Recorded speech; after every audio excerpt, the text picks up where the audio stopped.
Hey, Lay 6, this is Albert Mendoza and my ABC Book Talk. First, I'm going to start out with the letter A for author. A lot of you know I'm an author and my name is Albert Mendoza, so it also starts with A. Baloney and the Bully Bandits is one of my best sellers. It's about a dog named Baloney who runs away from home to learn the rules of the street, only to find that gang life leads to either prison or death. So gang life is grim, and find out how it all ends in this book of street smarts and dog smarts. Dog parks. B is for the Biggest Bear. It's a book I discovered when I was young. It's recently become a Caldecott winner. It's about a boy named Johnny Orchard. He goes around the neighborhood looking at bear pelts that are being dried out, and he wants to shoot his own bear, and he wants to shoot the biggest bear. As he goes into the forest, he finds a bear cub that he befriends with some maple sugar and brings home for a pet. C is for Camilo the Smart Cat. And how smart is this cat? He's smart enough to teach a kid how to fight a fire and fight a bully, even if it kills him. Camilo is one of the Smart Cat is another one of my books. It was written after Baloney and the Bully Bandits. Camilo did make an appearance in that book, and the girls seemed to like him, so I created his own book. Learned all his secrets in this exciting and heartbreaking book. Dinosaur's Divorce is a book I use when there's a break in the family system with students that are going through divorce. It's like a guide that helps kids so they understand that and don't feel like the Lone Ranger, and that these things are normal. Parents outgrow each other like feet outgrow shoes. So it gets kids out of the unknown. When they're in the unknown, that's when they're most frightened. E is for Elmore by Holly Hobby. It's about a porcupine who has a hard time making friends with other animals in the forest. I mean, nobody wants to get close to him for fear of getting pricked by his quills. Fero is a twisted story about a witch who marries her cat so that she can become a part of a family and grant the king his wish of a happy queen. It's a book written by my mom. I illustrated this book. My mom's name is Sophie Mendoza. G is for George was a banned challenge book because it has a transgender character in it. It was also thought to confuse kids and thought to teach kids how to clear their browser history online. It also talks about like the dirty magazines and male anatomy. H is for Halloween, one of my favorite holidays. I wrote this book and dedicated it to my two boys and my wife. It's called No Pumpkin Inside on Halloween night. I wrote this book because I have students who don't celebrate Halloween, so it's there's a little surprise at the end, so there's something for them that they can do, which is make trick-or-treater soup. And how do you make tomato soup? With tomatoes. How do you make trick-or-treater soup? Well, that's the secret. And the secret ingredient, how do you get that secret ingredient to your door? Well, I'm not going to give anything about the book away, but this witch needs to find a pumpkin. She says, we need to find a pumpkin, carve it, find one soon, we'll turn it into a jack-o'-lantern and take the seeds out with a spoon. Our jack-o'-lantern will smile, drawing trick-or-treaters near, saying, yes, we are home, there is nothing to fear. We'll invite into our home those young candy eaters, because what is trick-or-treater soup without trick-or-treaters? I is for Ivan, the one and only Ivan. It's a book published after 2018. It's by Catherine Applegate. The book is about courage and hope between a group of animals that become friends while living in captivity. I'm a Jeep lover, and if you're a Jeep lover too, then you'll love Sheep in a Jeep. I mean, it's not as fun as actually four-wheeling, but it's a series of books that your kids will enjoy. There's some tongue-twisting titles like Sheep in a Shop, Sheep in a Ship, Sheep Out to Eat, Sheep Take a Hike, Sheep Trick or Treat. Great graphic novel for teenage kids is Berserk, and K is for Kintaro Minura. It's about a black swordsman. He's a feared warrior, spoken only in whispers. He wanders around the medieval world, slaying demons as they are attracted to demonic mark on his neck. Spike Lee is a celebrity author who wrote Giant Steps to Change the World. It's a book about activism and encourages kids to follow those leaders throughout history, the do-gooders, to do good things. M is for Mendoza, which is my last name. One of the first books I wrote was The Lost Wallet. It's about Nick Zapper and his dog Baloney. They go on this dangerous adventure in their quest to return a lost wallet, and they learn a lot of life lessons.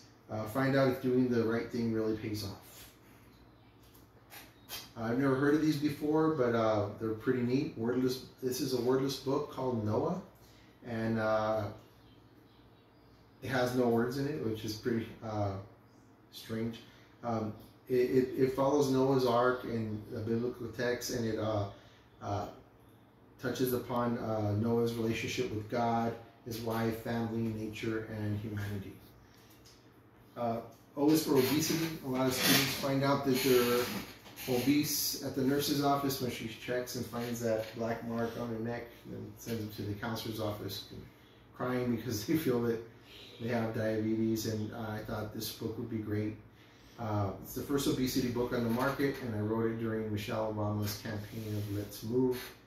It teaches kids how to lose weight, and it also teaches the importance of tolerance, acceptance, and friendship. P is for Paul McCartney. He's one of my favorite Beatles. He's also a celebrity author, and it's about the fun that grandparents and grandchildren have together when they let their imaginations run out. Quick. That's what the crayon said when poor Duncan just wanted to color. With all the crayons on strike, what is Duncan to do? The Day the Crayons Quit is a cool book. It's great to use with kids 3rd grade and under because, well, 4th grade too. I like the pictures that they draw after we read the book. It's by Drew Daywalt, and there's also other books that are similar in its series. Room on the Broom, hands down, Julia Donaldson, another one of my favorite authors. Also, the illustrator that she's always paired up with is Alex Scheffler. It's about a friendly witch who always makes room on her broom for groups of animals, and they end up saving her life. This was actually my inspiration for writing my Halloween book, No Pumpkin in Sight on Halloween night. S is for Sendik, Maurice Sendik. This was a banned or challenged book because it was thought to be too frightening or dark for young children. Another one of my favorite authors is Chris Van Allsburg, and I like to use him because he's an author illustrator, and these books are great for 5th graders, even 6th, 7th graders. It's about Jack Frost, who comes into town to change the weather. Winter is delayed when he's hit by a car and he forgets who he is. I wouldn't let the students know the same book talk that I just gave. I'd let them figure it out for themselves. U is for Umbrella, the big umbrella, and it was published after 2018. It's by June Bates and Juniper Bates. It's about a child in a yellow slicker or raincoat who helps everybody stay dry using this big red umbrella. V is for Valerie Flournoy, and she's the author of The Patchwork Quilt. I like this book a lot. I've used it before as a teacher and as a counselor. It's one of my classic books. What begins as a quilt of old fabric in Tanya's eyes becomes a story of her family's life in cloth. Another wordless book that really caught my attention, I think I'm becoming a fan of these wordless books. The cover is What Heaven Looks Like. That's what the W is for. But if you look at the cover, it's the author has 52 small round watercolor paintings based on the visions of what a female artist saw in the ends of a firewood log. So looking at the firewood log, she sees different things, and I thought that was really unique. But they're all different, and the illustrations are all very interesting. So that's a book definitely to check out. It's a great book for discussion. Another graphic novel I found that good for teenagers is Luke Lawless. He's the son of a famous NASCAR driver.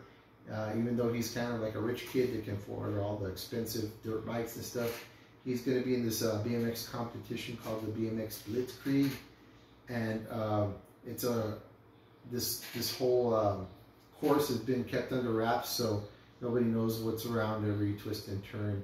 And it's by Scott Simpson. Next is Why is the Name Jar by Yang Suk Choi, and the author's name starts with a Y. It's about a student from Korea who worries because she's worried nobody's going to know how to pronounce her name, so she asked the class to help find another different name for her, and until she finds the true meaning of her name. Once again, Chris Van Allsburg, great artist, also an author, artist, illustrator. This book has many different covers. This is my favorite one, The Z Was That. It's a 26 act because there's 26 letters in the alphabet, so I thought it would be the best book to end this. And every letter is, there's a backdrop of a curtain on a stage undergoing some sort of unusually ominous transformation. A is having an avalanche, and of course Z is getting zapped. That's my book talk. I hope you enjoyed it.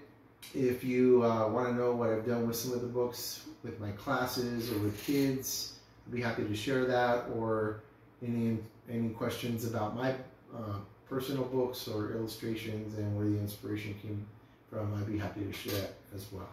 Thank you.